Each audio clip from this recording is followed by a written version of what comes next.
A'udzubillahi minasyaitonirrajim. Bismillahirrahmanirrahim. Alhamdulillahirabbil alamin. Wassalatu wassalamu ala asyrafil anbiya'i wal mursalin wa ala alihi wa sahbihi ajma'in. Rabbi shrah li sadri wa yassir li amri wahlul 'uqdatam min lisani yafqahu qawli. Subhanaka la ilma lana illa ma 'allamtana innaka antal alimul hakim. Wala haula wala quwwata illa billahil aliyyil azim. Alhamdulillah, bersyukur pada Allah Subhanahu Wa Taala, salawat dan salam kepada Nabi kita Nabi Muhammad sallallahu alaihi wasallam. Pada pagi ini insya-Allah kita akan sama-sama membaca sekali lagi tafsir ringkas daripada muka surat 357 insya-Allah.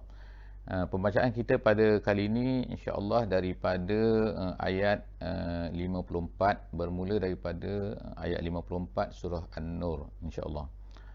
Allah Subhanahu Wa Taala berfirman bermula daripada ayat 54 ini ialah a'udzubillahi minasyaitonirrajim. Bismillahirrahmanirrahim. Qul atii'ullaha wa atii'ur rasul. Fa in tawallaw fa innama 'alaihi ma hummil. 'Alaihi ma hummila wa 'alaikum ma hummiltum. Wa in tuti'uhu tahtadu wa ma 'alal rasuli illa al balaghul mubin. Jadi alhamdulillah itu adalah ayat yang pertama daripada muka surat ini.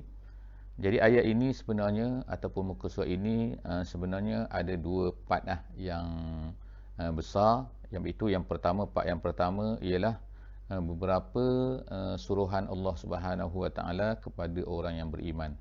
Kalau sebelum daripada ni kita telah melihat iaitu beberapa ayat tentang perangai-perangai ataupun sifat-sifat orang-orang munafik. Jadi dalam muka surat ini juga Allah Subhanahu Wa Taala ada menyebut tentang orang munafik, tetapi sebelum daripada tu Allah Subhanahu Wa Taala telah menceritakan tentang perkara-perkara yang diminta daripada orang beriman untuk melakukannya. Iaitu ialah yang pertama di sini ialah Allah Subhanahu Wa Taala berkata, ya Muhammad, katakan ya Muhammad, kul atiullah, katalah kepada orang-orang yang beriman ini ataupun kepada manusia lah iaitu atiullah, taatlah kepada Allah, taatlah kepada Rasul.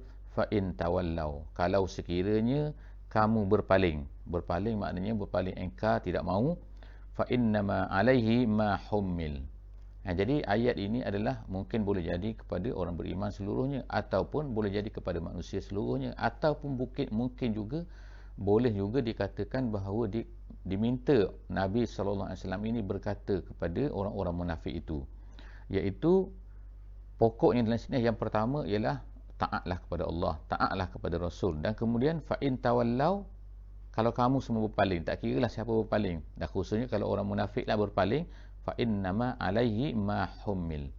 Jadi apa yang dikatakan iaitu alaihi, ke atas Nabi lah apa yang ma hummil, iaitu mahumil yang pertama ini ialah at-tabligh. Maknanya at-tabligh artinya fa innama alaihi, ke atas Muhammad ini kewajipannya apa? Kewajipannya ialah menyampaikan sahaja, itu mahumil. Wa alaikum mahumiltum, dan ke atas kamulah apa yang kamu disuruh buat, iaitu apa yang diminta oleh Allah Subhanahu Wa Taala kepada kita semua supaya buat, kepada manusia supaya buat, ialah mengikut dan taat kepada Rasul. Jadi yang pertama itu ialah Nabi Muhammad SAW bertanggungjawab untuk menyampaikan. Itu adalah arahan Allah supaya menyampaikan kepada manusia. Dan ke atas manusia pula ialah apa? Mereka mesti melakukan taat kepada Rasul. Kerana itu adalah hasil tuntutan daripada kalimah syahadah kan. La ilaha illallah, kemudian Muhammadur Rasulullah. Wa in tuti'uhu tahtadu. Jadi balasannya kalau kamu ni taat kepada Allah, taat kepada Rasul, maka kamu akan mendapat petunjuk. Jadi artinya petunjuk ini terletak pada satu saja, bukan hanya kita berdoa sahaja kemudian kita tidak mengikut Allah dan tidak mengikut Rasul, tapi dengan mengikut Allah, dengan taat kepada Allah dan taat kepada Rasul, tahtadu, kamu akan mendapat petunjuk. Wa ma 'alal rasuli illal balaghul mubin. Kemudian pada akhir ayat tu Allah Taala mengatakan bahawa Nabi ni ataupun Rasul ni kerja mereka hanyalah untuk menyampaikan. Al-Mubin maknanya terang maknanya. Jadi al-balaghu al-mubin, menyampaikan dengan terang. Jadi makna sini ulama-ulama tafsir telah menjelaskan bahawa tabligh ini tidak cukup dengan hanya satu sahaja, iaitu tabligh sahaja, iaitu kerja kita menyampaikan. Tapi kita kena juga berfikir supaya tabligh yang kita buat itu adalah mubin, iaitu dia menjelaskan. Jadi tabligh itu ialah menyampaikan supaya apa yang kita cakap tu ialah sampai kepada manusia.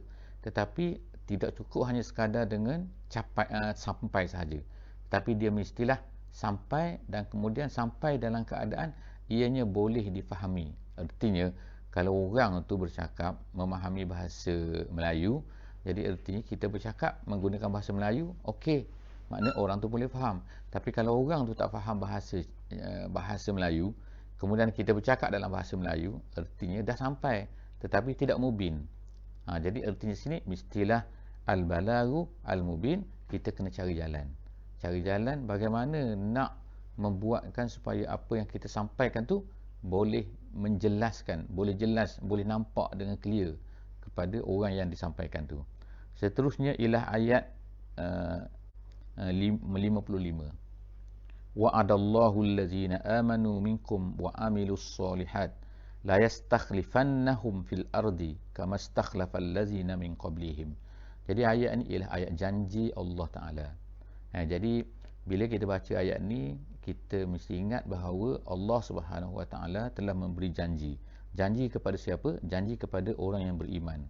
Daripada mereka, minkum, daripada kamu, dan juga orang yang beramal soleh. Jadi ada dua perkara kat sini yang mesti dibuat oleh orang yang nak capai janji Allah ini. Maknanya kepada Nabi SAW dulu, mereka apabila mereka dapat ayat ni, mereka ternyatakan 13 tahun Nabi dan juga para sahabat tu berada di Mekah dalam keadaan susah, dalam keadaan tertekan dan sebagainya. Tiba-tiba maka selepas daripada tu Allah Ta'ala berikan kepada mereka Madinah tu. Jadi artinya kat sini adalah apa? Mereka telah mendapat janji Allah Subhanahu Wa Ta'ala. Jadi Allah Ta'ala telah menjanjikan apa? Allah Ta'ala janjikan kepada orang beriman dan kepada orang yang beramal soleh ni, iaitu la yastakhlifannahum. Jadi ada dua, ataupun kita kata ada tiga kat sini. Tiga apa? Yang dikatakan tiga taukid. Tiga taukid ini ialah yang pertama la. Yang keduanya ialah nun di belakang tu. Kalau asalnya ialah yastakhlifa, gitu yastakhlifu lah. Yastakhlifu, iaitu Allah Ta'ala akan menjadikan mereka itu sebagai khalifah. Tapi Allah Ta'ala tambahkan depan tu la, kemudian tambah lagi di belakang tu dengan nun. Dan nun tu ada dua jenis yang kita sebut sebelum daripada ni, iaitu yang pertama nun taukid ni dalam secara mati. Nun tu mati, maknanya kalau ikut nun mati la yastakhlifan hum, gitu. La yastakhlifan hum. Tapi di sini dia gunakan nun yang bersabdu. Nun bersabdu ni sebenarnya ialah taukid dua kali. Kalau ikutnya nun bersabdu ni ialah nun, gitu Jadi di sini ada lam, kemudian ada nun, kemudian ada nun dua kali seolah-olahnya. Jadi artinya sungguh-sungguh benar-benar Allah Ta'ala akan berikan kepada orang yang beriman dan orang amal soleh ni, dia akan menjadi khalifah. Apa makna khalifah? Khalifah artinya kalau ikut terjemahan kan ialah menjadi orang-orang yang akan memegang kuasa. Memegang kuasa di atas muka bumi ini, fil ardi. Jadi kita tengok pada hari ini orang Islam tidak memegang kuasa. Orang Islam ni macam hina. Orang Islam ni macam dalam keadaan takut. Jadi semua benda tu yang disebutkan tu sebenarnya ialah yang ada dalam ayat-ayat selepas daripada ni. Iaitu apa? Allah Ta'ala sebut ni, iaitu yang pertama janji Allah akan memberikan mereka ni menjadi khalifah. Khalifah artinya tak seperti nama khalifah. Tapi boleh jadi nama presiden ke, nama orang kuat ke, nama apa. Tapi makna kat sini ialah satu kuasa besar lah. Ataupun digelar oleh setengah ulama dengan nama Ustaziatul Alam. Kemudian bagaimanakah bentuk dia? Iaitu sebagaimana yang Allah Ta'ala telah beri menjadi khalifahnya orang-orang yang sebelum daripada kamu. Siapa? Seperti Nabi Sulaiman alaihissalam ataupun siapa-siapa lagi yang mana Allah Ta'ala janji kepada mereka ni untuk menjadi khalifah, menjadi kuasa besar. Kemudian tu yang kedua, wala yumakkinanna lahum dinahumul ladzi irtada lahum. Kemudian Allah Ta'ala kata memantapkan, menguatkan untuk mengembangkan agama yang dia redha, iaitu Islam lah. mana Allah Ta'ala akan mantapkan Islam di atas muka bumi ini. Jadi kalau kita tengok sekarang ni, khalifah ataupun kekuasaan Islam tu yang benar-benar belum ada. Yang kedua, tidak terkembangnya Islam tu kan. Islam tu tidak berkembang dengan sungguh-sungguh dan tidak mantap sungguh-sungguh. Kemudian yang ketiga yang disebut kat sini, wala yubaddilannahum min ba'di khaufihim amna. Allah Ta'ala akan gantikan min ba'di khaufihim, selepas daripada takutnya mereka itu supaya menjadi aman. Maknanya mula-mula orang Islam ini dia akan mesti, orang yang bawa Islam dia mesti akan berada dalam ketakutan dulu. Ketakutan maknanya seperti Nabi sallallahu alaihi wasallam berada di Mekah tu, dia dalam keadaan takut. Orang Islam dalam keadaan takut kat situ. Takut kena seksa, takut maknanya suasana lah takut, bukan mereka tu takut, tapi suasana tu menyebabkan mereka tu takut. Allah Ta'ala. Tapi selepas daripada tu, mereka menjadi berani, mereka menjadi berkuasa dan mereka tidak lagi takut semasa berada di Madinah, terutama selepas daripada peperangan Ahzab. Jadi apa yang itu adalah merupakan janji Allah. Ada 3 janji Allah sini bagi orang yang beriman, bagi orang yang beramal soleh, iaitu menukarkan mereka menjadi orang-orang yang hebat di atas muka bumi ini, dan yang kedua meneguhkan agama, dan kemudian yang ketiganya menukarkan ketakutan itu menjadi hilang. Jadi mereka menjadi aman, merasa aman. Macam kita sekarang kan, kita ni ada kuman corona, kita rasa takut kadang-kadang tu kan. Takut apa? Tak tahu kuman tu di mana kan. Kita nak jumpa orang pun takut, kita nak ni orang pun takut kan. Tapi takut itu adalah benar lah kan. Sebab apa? Tapi perasaan itu akan ditukarkan oleh Allah dengan apa-apa cara sekalipun. Mungkin dengan menghilangkan, dengan jemput vaksin, dengan apa semua. Tapi akan hilang. Tapi itu adalah sebahagian daripada bentuk takut lah yang kita nak ceritakan. Jadi takut ni banyak jenis. Takut kepada musuh dan sebagainya. Tapi semua benda ni akan hilang, diberikan oleh Allah Ta'ala, iaitu wala yubaddilannahum min ba'di khaufihim amna. Kemudian ya'budunani la yusyrikuna bi syai'a. Ada pendapat ulama mengatakan ya'budunani la yusyrikuna bi syai'a tu ialah sifat kepada mereka tu, sifat kepada orang-orang yang tadi itu, orang-orang beriman dan beramal soleh. Ada yang mengatakan bahawa kerana mereka beriman, kerana mereka berabdikan diri pada Allah sahaja dan tidak syirik, itulah menyebabkan mereka mendapat ketiga-tiga janji Allah itu. Tapi apa pun, insya-Allah itu adalah perkara yang mestilah ada pada orang-orang yang beriman dan beramal soleh itu. Wa man kafara ba'da zalika fa ulaika humul fasiqun. Allah kata siapa yang kufur selepas daripada itu, maka mereka adalah orang-orang yang fasik. Seterusnya, ayat seterusnya ialah ayat 56. Wa aqimus solah wa atuz zakah wa ati'ur rasul la'allakum turhamun. Ini adalah 3 perkara yang disebutkan ialah core kepada ayat sebelumnya. Ayat sebelumnya tadi ialah beribadah kepada Allah dan jangan syirik. Kemudian menurut ulama dia kata ini adalah merupakan macam mana nak implementkan. Nak implementkan ya'budu tu, ibadah tu ialah dengan core dia terletak kepada mendirikan solat, menunaikan zakat dan taat kepada Rasul. Jadi kalau ada benda tu, ketiga-tiga tu, maka cukuplah orang tu kan. Jadi kita ni taat pada Rasul, iaitu dengan kita mengamalkan Quran dan juga mengamalkan sunnah tu. Seterusnya ialah ayat 57. La tahsabanna allazina kafaru mu'jizina fil ardi wa ma'wahumun nar wa la bi'sal masir. Maksud sini, janganlah kamu menyangka orang-orang yang kafir itu mu'jizin. Mu'jizin sini ialah la tahsabanna tu ada dua bacaan kat situ. Ada la yahsabanna. Ada la tahsabanna. Kalau la tahsabanna maksudnya larangan. Janganlah kamu sangka. Kalau la yahsabanna artinya ialah orang-orang kafir itu tidak boleh menyangka bahawa mereka ini mu'jizina. Apa arti mu'jizin? Mu'jizin artinya ialah melemahkan. Dia ajaza mu'jiz. Dia ada mu'jaz. Kalau mu'jaz tu dilemahkan. Kalau mu'jizin artinya kamu ni melemahkan. Jadi orang kafir ni jangan menyangka bahawa, ataupun kamu ni jangan menyangka bahawa orang kafir ini boleh mu'jizin. Mu'jizin ni maknanya melemahkan Allah, ataupun mereka ni boleh lawan kuasa Allah. Jadi kalau kita rasa macam hebat dia kan, kuasa besar dia ni, dia macam boleh lawan Tuhan kan, macam kuasa Tuhan pun macam tengok kan senyap je kan. Jadi jangan kita rasa bahawa Tuhan ini boleh dilemahkan oleh kuasa mereka tu. sangat-sangat tak mampulah mereka ni kan. Jadi sebab itulah kata la tahsaban, jangan kita sangka apa ni orang kafir itu mereka ni boleh mu'jizina, boleh mengalahkan, melemahkan, melawan kuasa Allah itu.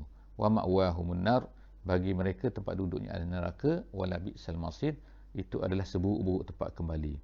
Seterusnya ialah Allah Ta'ala ni bawa kita kembali semula dalam ayat 58 ataupun ayat yang terakhir lah dalam perbincangan kita pada pagi ni, iaitu kembali semula kepada adab. Jadi sebelum daripada ni kita kata surah An-Nur ni ialah surah adab, surah adab kemasyarakatan. Cerita semua adab-adab dalam rumah, adab dengan dalam masyarakat ahli, semua tu adalah berkaitan dengan benda-benda yang mungkin boleh membawa kepada zina, seperti mana yang disebutkan dalam muka surat yang pertama surah ini. Jadi Allah Ta'ala semua membuat perkara-perkara yang dipanggil sebagai domanat. Domanat tu artinya ialah jaminan-jaminan ataupun perkara-perkara yang kalau kita laksanakan, dia akan menghalang berlakunya zina tu dalam ayat yang awal-awal. Jadi zina tu disebutkan hukumnya awal-awal, tapi selepas daripada tu dalam surah An-Nur ni dia ceritakan tentang adab-adab yang perlu kita jaga. Jadi ayat 58 pada muka surat ini dia menceritakan salah satu lagi daripada adab. Adab apa yang disebutkan sini? Itu adab masuk ke dalam bilik. Yang sebelum ni adab masuk dalam rumah. Tapi sekarang ni adab masuk dalam bilik pula. Iaitu apa? Mestilah dua jenis manusia yang disebutkan kat sini. Iaitu yang pertama sekali hamba-hamba. Jadi hamba-hamba ni dah tak ada dah di zaman sekarang ni. Yang ada ialah khadam, iaitu orang-orang gaji, orang-orang yang duduk di rumah kan. Jadi mereka-mereka ni dikatakan oleh ulama sekarang ni ialah mengambil hukum yang hampir samalah kan. Walaupun Allah Ta'ala tak sebut sini. Sebab apa? Yang dimaksudkan dengan hamba ini ialah maknanya iaitu ada dalam surah ini disebut sebagai tawafun. Tawafun maknanya tawafun ni ialah orang-orang yang bersekitar, berpusing-pusing dalam rumah ni. Maknanya berlega-lega dalam rumah kita kan. Jadi siapa kalau sekarang ni orang gaji lah kan iaitu orang yang berlega-lega. Jadi Allah Ta'ala sebutkan kat sini bahawa yang pertama ialah hamba ataupun orang gaji kita sebut tadi tu, dan juga yang keduanya kanak-kanak yang kecil yang belum lagi balik dan tidak faham lagi aurat perempuan. Jadi mereka yang kecil tu mungkin setahun, 2 tahun, 3 tahun, mereka ni tak faham lagi pasal aurat-aurat ni. Jadi dua jenis manusia ni, dua jenis kategori orang ni dia kata bila nak masuk dalam bilik, maka dia mesti bilik mana? Bilik ibu bapa lah maka dia mestilah meminta izin. Mestilah meminta izin. Bila? Iaitu 3 kali dalam satu hari. 3 waktu dalam satu hari. 3 waktu. Jadi 3 waktu ni ialah bila? Iaitu yang pertama min qabli solatil fajri, sebelum subuh. Yang kedua wahina tad'una thiyabakum minaz zahirah, iaitu ketika tengah hari. Ketika tengah hari ni sifat orang Arab dan sebagainya ialah makna ketika panas kan pada masa tu ataupun ketika orang nak berehat pada ketika tengah hari ni. Dan yang ketiga wa min ba'di solatil isya', selepas daripada solat isya' biasanya ialah orang tukar pakaian nak tidur semua kan gitu kan. Jadi ketiga-tiga waktu ni yang disebutkan dalam ayat ni ialah maknanya salasu auratil lakum. Allah Taala kata tiga salasa auratil lakum. Aurat ni daripada perkataan disebutkan ulama bahasa ialah daripada perkataan al-ar. Al-ar ni maknanya sesuatu benda yang memalukan. Jadi Allah Taala jadikan sifat pada manusia tu dia rasa malu kalau terbuka anggota-anggota yang tertentu. Jadi sebab itulah Allah Taala sebut sini, maka dua jenis manusia tadi tu, dua kategori orang tu mestilah minta izin kalau nak masuk pada 3 waktu tu. Tetapi selain daripada 3 waktu tu, maka dia kata tak, kalau ikutnya ialah terbalik daripada tu, tak perlulah minta izin. Tak perlu minta izin. Berapa jenis? Dua jenis orang tu. Tapi kalau orang tu dah balik, kanak-kanak tu dah balik, kanak-kanak tu dah besar, maka dia mesti minta izin. Tak kiralah tiga masa ni tak dimasukkan. Maknanya tak kiralah bila-bila pun mesti kena minta izin. Laisa alaikum wala alaihim junahum ba'dahunna. Selepas daripada waktu 3 tu, maka tak perlulah minta izin. Maknanya boleh masuklah untuk kanak-kanak kecil dan juga khadam tadi. Sebab apa? Allah Ta'ala bagi yang dipanggil sebagai illah kat situ kan. Illah kat situ ialah Kenapa? Illah ni makna sebab. Kenapa mereka ni perlu minta izin pada ketiga saja, dan selain daripada tiga tu tak perlu, iaitu kerana mereka itu tawafuna alaikum. Tawafu maknanya berjalan ulang alik, masuk keluar kan. Itu berpusing-pusing lah, itu tawafun. Kan kita kata tawaf, tawaf tu ialah orang yang berpusing Kaabah tu kan, tawaf. Jadi tawafun ialah orang berpusing-pusing tu.